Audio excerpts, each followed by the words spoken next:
Assalamualaikum warahmatullahi wabarakatuh.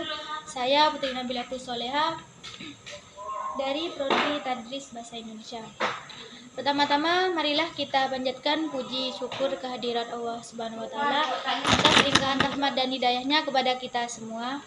Jangan lupa panjatkan sholawat dan salam kita kepada Nabi Muhammad SAW yang telah membawa kita keluar dari zaman kegelapan menuju era cahaya terang saat ini, yaitu Islam. Yang saya hormati Pengasuh Pondok Pesantren Zainul Hasan, Kiai Haji Muhammad Hasan Mutawakil Alawah SHMM. Yang saya hormati Kepala Rektor Universitas Islam Zainul Hasan Genggong, Bapak Abdul Aziz BAMAG. Yang saya hormati Bapak Ilzamul Hikam sebagai guru yang mengajar di kelas pengajaran psikologi pendidikan.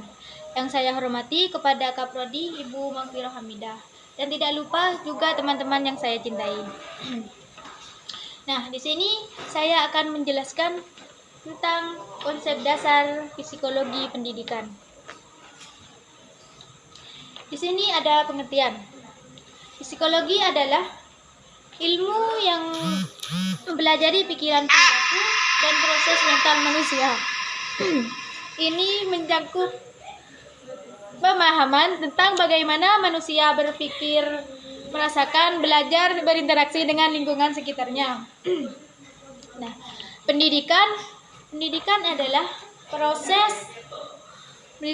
proses di mana individu memperoleh pengetahuan, keterampilan, nilai, dan pemahaman yang membentuk perkembangan pribadi dan sosial mereka.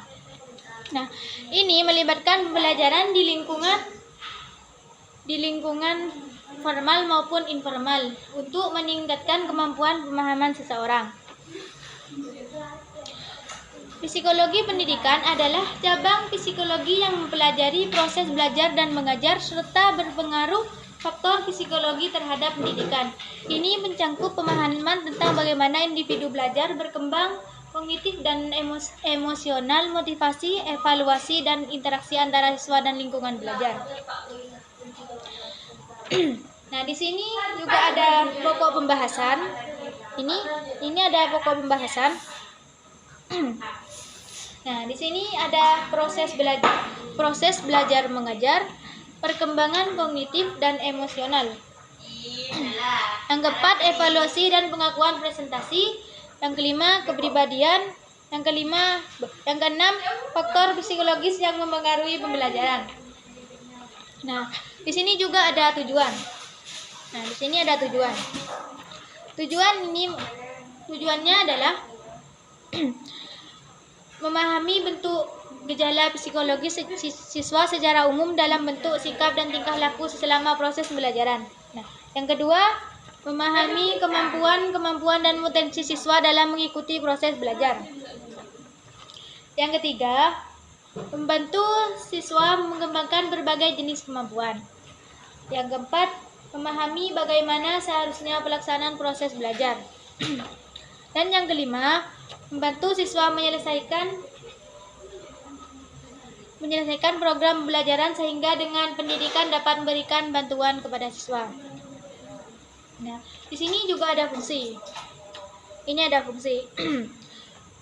Fungsinya yaitu 1, sebagai proses pengembangan peserta didik.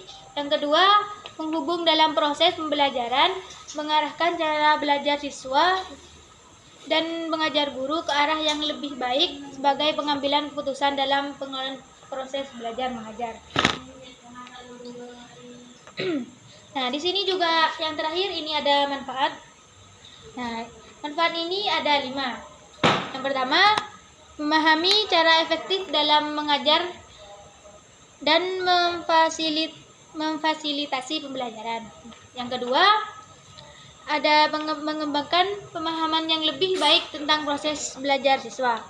Nah, yang ketiga, meningkatkan kemampuan untuk merancang kurikulum yang sesuai dengan kebutuhan siswa. Yang kelima,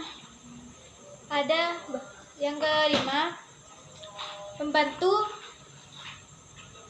mengidentifikasi, membatasi hambatan belajar.